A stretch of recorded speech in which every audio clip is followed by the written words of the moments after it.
নমস্কার দর্শক বন্ধুরা, রেপ স্পোর্টস বাংলার পর্দায় আপনাদের সকলকে আরেকবার স্বাগত। আমি রাহুল, আর এই মুহূর্তে একটা গুরুত্বপূর্ণ আপডেট সেটি হলো আইএসএল নিয়েই। কারণ গতকালই আপনারা জানেন যে একটা ভার্চুয়াল মিটিং হয়েছিল এবং সেই মিটিংয়ে উপস্থিত ছিল কিন্তু কেন্দ্রীয় ক্রীড়া মন্ত্রক এবং আইএসএল ক্লাবগুলির রিপ্রেজেন্টেটিভ, এবং তার সাথে উপস্থিত ছিলেন এআইএফএ প্রেসিডেন্ট কল্যাণ চৌবে। এবং সেই মিটিংয়ে অর্থাৎ গতকাল সেই মিটিংয়ে কিন্তু ক্লাবদের থেকে আইএসএল অর্থাৎ যৌথভাবে ক্লাবরা কীভাবে আইএসএল করতে চায় সেটার প্রস্তাব চাওয়া হয়, এবং সেই মতোই আজকে এআইএফএফ এবং কেন্দ্রীয় ক্রীড়া মন্ত্রককে লেখা এক চিঠিতে কিন্তু সেই প্রস্তাবগুলি কিন্তু লিস্ট করে ক্লাবরা কিন্তু অলরেডি পাঠিয়ে দিয়েছে। এবং সেই চিঠিতে সই করেছে 9টি আইএসএল ক্লাব, সই করেনি ইস্ট বেঙ্গল। আর কোন ক্লাব সই করেনি সেই নামটা রিভিল করতে চায় না, কিন্তু আপনারা জানেন যে ইস্ট বেঙ্গলের ক্ষেত্রে এটা নতুন কিছু নয়। এর আগেও যতগুলি চিঠি পাঠানো হয়েছে আইএসএল নিয়ে এআইএফএফকে, সেগুলোতে কিন্তু বাকি ক্লাবেরা সই করলেও ইস্ট বেঙ্গল কিন্তু সই করেনি। কারণ তারা আগে থেকেই জানিয়ে দিয়েছিল যে কোনো রকম চিঠিতে তারা সই করতে চায় না, কিন্তু যদি যৌথভাবে লিগ করতে চায় আইএসএল ক্লাবগুলি, সুতরাং সেই লিগে অংশগ্রহণ করতে কোনো রকম সমস্যা নেই ইস্ট বেঙ্গল, শুধুমাত্র তারা চিঠিতে সই করতে চান না। সুতরাং আরও একবার যদি বলতে হয় তাহলে কিন্তু গতকালের ভার্চুয়াল মিটিংয়ে ক্লাবদের থেকে যে প্রস্তাব চাওয়া হয়েছিল কিভাবে তারা আইএসএল যৌথভাবে চালু করতে চায়, সেই মতোই কিন্তু আজকে একটা চিঠিতে সমস্ত প্রস্তাব লিস্ট করে কিন্তু পাঠিয়ে দেওয়া হয়েছে এআইএফএফ এবং কেন্দ্রীয় ক্রীড়া মন্ত্রককে। প্রত্যেকটি আইএসএল ক্লাব, অধিকাংশ আইএসএল ক্লাব অর্থাৎ, কারণ 9টি আইএসএল ক্লাব কিন্তু সেই চিঠিতে সই করেছে, এবং সেই চিঠিতে পয়েন্টগুলো কি কি মেনশন করা রয়েছে সেই গুরুত্বপূর্ণ পয়েন্টগুলো কিন্তু আপনাদের জন্য তুলে ধরবো এই ভিডিওতে। প্রথম যে পয়েন্টটা সেটা হচ্ছে আসলে ক্লাবরা কি চায়। ক্লাবরা যেটা চায় এই মুহূর্তে সেটা হচ্ছে যত তাড়াতাড়ি সম্ভব লিগ চালু করতে, এবং কোনো মতে যাতে ভারতীয় ফুটবলের টপ টায়ার লিগ কোনো মতে যাতে বন্ধ না হয়ে যায় সেই প্রচেষ্টাই কিন্তু চালাচ্ছে প্রত্যেকটি আইএসএল ক্লাব। যত দ্রুত সম্ভব কিন্তু লিগ শুরু করতে চায়, এবং এই যে নতুন লিগের যে প্রস্তাব দিয়েছে প্রত্যেকটি আইএসএল, অধিকাংশ আইএসএল ক্লাব যে যৌথভাবে তারা লিগ অর্গানাইজ করতে চায়, সেই লিগের কাঠামো ঠিক কীরকম হবে সেটা নিয়ে একবার আলোচনা করা দরকার। কারণ সেই পয়েন্টগুলো কিন্তু মেনশন করা রয়েছে সেই চিঠিতে, এবং সেই চিঠিতে অধিকাংশ আইএসএল ক্লাব মেনশন করেছে যে এই যে লিগ, এই লিগ কিন্তু এআইএফএফ চালাবে না, এই লিগ চালাবে কিন্তু আইএসএল ক্লাবগুলি, কিন্তু নিয়ন্ত্রকের ভূমিকায় থাকবে এআইএফএফ। অর্থাৎ কি কি থাকবে আইএসএল ক্লাবদের হাতে, যেমন লিগ চালানো, বাণিজ্যিক সিদ্ধান্ত, স্পন্সর, ব্রডকাস্ট। আরও একবার রিপিট করি আপনাদের জন্য, লিগ চালানো থেকে শুরু করে বাণিজ্যিক সিদ্ধান্ত, স্পন্সর, ব্রডকাস্ট সব কিছু কিন্তু দেখবে আইএসএল ক্লাবেরা। এবার এআইএফএফ এর হাতে কি কি থাকবে, এআইএফএফ কিন্তু থাকবে নিয়ন্ত্রকের ভূমিকায়। অর্থাৎ তাদের দায়িত্ব কি কি হবে, নিয়ম কানুন, রেফারি নিয়োগ ও training, league calendar, club licensing, এইগুলি কিন্তু থাকবে এআইএফএফ এর দায়িত্ব।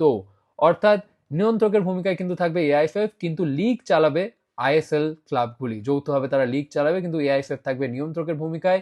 রেফারি রিক্রুটমেন্ট থেকে শুরু করে ক্লাব লাইসেন্সিং এবং লিগ ক্যালেন্ডার, অর্থাৎ এই যে লিগের যে সূচি সেই সমস্ত কিছু কিন্তু ঠিক করবে এআইএফএফ। এবার লিগের মালিকানা কাঠামো ঠিক কীরকম হবে সেটা নিয়ে একটু আলোচনা করা দরকার। চিঠিতে কি প্রস্তাব দিয়েছে মালিকানার কাঠামো নিয়ে আইএসএল ক্লাবগুলি সেটা একবার চলুন দেখে নিই। এই চিঠিতে মেনশন করা রয়েছে যে এই লিগের জন্য একটি আলাদা লিগ কোম্পানি তৈরি হবে, এবং সেই কোম্পানিতে ক্লাবগুলোর কাছে থাকবে সংখ্যাগরিষ্ঠ শেয়ার। অর্থাৎ যে নতুন কোম্পানি তৈরি করা হবে এই লিগের জন্য, সেই কোম্পানিতে ক্লাবদের থাকবে সংখ্যাগরিষ্ঠ শেয়ার, এবং এআইএফএফ এর থাকবে একটি বিশেষ শেয়ার। অর্থাৎ ঠিক কিন্তু প্রিমিয়ার লিগের মতনই অনেকটা, সেখানে ক্লাবদের সংখ্যাগরিষ্ঠ শেয়ার থাকবে এবং এআইএফএফ এর থাকবে কিন্তু একটি বিশেষ শেয়ার। এবং এই পয়েন্টটাও মেনশন করা রয়েছে যে ভবিষ্যতে যদি কোনো কমার্শিয়াল পার্টনার আসে এই লিগে ইনভেস্ট করতে, তাহলেও কিন্তু এই লিগ চালানোর যে ভূমিকা এটা কিন্তু থাকবে ক্লাবদেরই। অর্থাৎ লিগের যে নিয়ন্ত্রক সেটা কিন্তু থাকবে কিন্তু আইএসএল ক্লাবগুলি। ক্লাবদের নিয়ন্ত্রণ কিন্তু কখনোই হারাবে না যদি ভবিষ্যতে কোনো কমার্শিয়াল পার্টনার যদি আসে এই লিগে ইনভেস্ট করতে।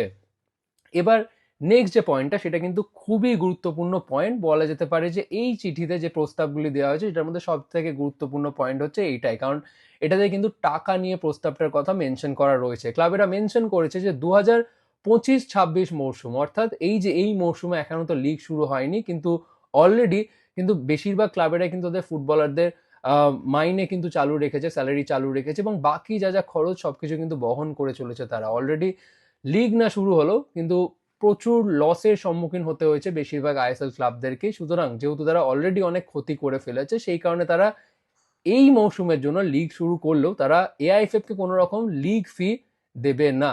এআইএফএফ কোনো রকম লিগ ফি দিতে প্রস্তুত নয় আইএসএল ক্লাবগুলি, কিন্তু 2026-27 মৌসুম থেকে লিগ ফি হিসেবে কিন্তু ক্লাবগুলি এআইএফএফকে 10 কোটি টাকা করে দিতে প্রস্তুত রয়েছে, এই কথা কিন্তু তারা মেনশন করেছে। অর্থাৎ এই মৌসুমে লিগের জন্য এআইএফএফ কোনো রকম লিগ ফি দিতে প্রস্তুত নয়, যেহেতু অলরেডি অনেক লস করে ফেলেছে ক্লাবরা লিগ না শুরু হওয়ায়।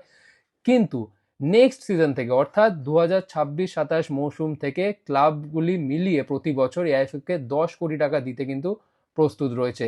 এই টাকা কিসের জন্য দেবে ক্লাবগুলি? এই টাকা ব্যবহার হবে গ্রাসরুট ও ইউথ ফুটবল, রেফারি ও কোচিং ডেভেলপমেন্ট, এআইএফএফ এর প্রশাসনিক খরচে। অর্থাৎ আরো একবার আপনাকে পরিষ্কার করে বুঝিয়ে দিই যে এই ক্লাবগুলি কিন্তু মিলিয়ে কিন্তু 10 কোটি টাকা দেবে এআইএফএফ কে, কোনো ক্লাব একা 10 কোটি টাকা দেবে না, প্রত্যেকটি ক্লাব যৌথভাবে 10 কোটি টাকা দেবে এআইএফএফ কে। কিসের জন্য? গ্রাসরুট ও ইউথ ফুটবল, রেফারি ও কোচিং ডেভেলপমেন্ট এবং এআইএফএফ এর প্রশাসনিক খরচের জন্য কিন্তু প্রত্যেক বছর 10 কোটি টাকা করে দিতে প্রস্তুত রয়েছে ক্লাবগুলি। কিন্তু এটা এই মৌসুম থেকে নয়, পরবর্তী মৌসুম অর্থাৎ 2026 থেকে 27 মৌসুম থেকে। নেক্সট যে পয়েন্টটা সেটা হচ্ছে রেফারির ও ম্যাচ খরচ কে দেবে। অর্থাৎ রেফারিদের যে লজিস্টিক্যাল খরচ এবং ম্যাচের যে লজিস্টিক্যাল যে খরচ, সেইগুলি কিন্তু দেবে আইএসএল ক্লাবগুলি যৌথভাবে। এআইএফএফ এর কিন্তু এখানে কোনো খরচ থাকবে না, আইএসএল এর ক্লাবগুলি এই খরচ কিন্তু বহন করবে। এবার ক্লাবরা লাস্টে কি মেনশন করেছে এই চিঠি, যে কোনো রকম তারা লিগ বন্ধ হতে দিতে চায় না, ভারতের টপ টায়ার ফুটবল লিগ যেন চালু থাকে এবং চালু রাখতে বদ্ধপরিকর প্রত্যেকটি আইএসএল ক্লাব, এবং সেই কারণে তারা এই সমস্ত প্রস্তাব কিন্তু পাঠিয়েছে এই চিঠির মাধ্যমে এআইএফএফ এবং কেন্দ্রীয় ক্রীড়া মন্ত্রককে। এবং তারা আবেদন জানিয়েছে যেন এই প্রস্তাবগুলি, এই যে লিগ কাঠামোর এই যে প্রস্তাবগুলি যেন 20 তারিখ অর্থাৎ এজিএম জেনারেল মিটিং যে রয়েছে আগামীকাল, সেখানে যেন এইগুলো খতিয়ে দেখা হয় এবং এগুলো নিয়ে আলোচনা করা হয়। এবং যেটা সব থেকে গুরুত্বপূর্ণ পয়েন্ট সেটা হচ্ছে আদালতে গিয়ে যেন এই নতুন কাঠামোর প্রয়োজনীয়তা বোঝানো হয়।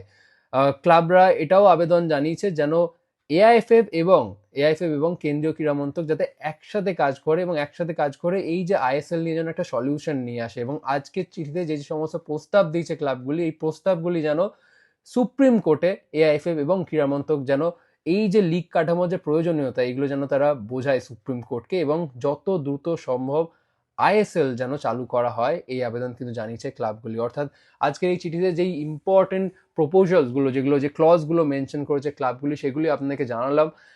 এবং আমরা আশা রাখবো যে যত দ্রুত সম্ভব আইএসএল নিয়ে এই যে অচল অবস্থা রয়েছে সেটার জন্য কাটে। এবং এই চিঠিতে আরও একটি ইম্পর্টেন্ট পয়েন্ট রয়েছে, সেটি হচ্ছে ক্লাবেরা এটাও জানিয়েছে যে এই প্রস্তাবগুলি যদি অ্যাকসেপ্ট করে নেয় এআইএফএফ এবং কেন্দ্রীয় ক্রীড়া মন্ত্রক, তাহলে কিন্তু অ্যাকসেপ্ট করে নেওয়ার 45 দিনের মধ্যেই কিন্তু লিগ শুরু করে দিতে প্রস্তুত ক্লাবেরা। অর্থাৎ যবে থেকে ক্লাবদের হাতে দায়িত্ব দেওয়া হবে লিগ চালু করার, তার 45 দিনের মধ্যে কিন্তু তারা লিগ শুরু করে দিতে প্রস্তুত রয়েছে। অর্থাৎ 45 দিন সময় চেয়ে নিয়েছে, অর্থাৎ যবে থেকে তারা হাতে দায়িত্ব পাবে তার 45 দিনের মধ্যে তারা সমস্ত কিছু প্রস্তুত লিগ চালু করতে।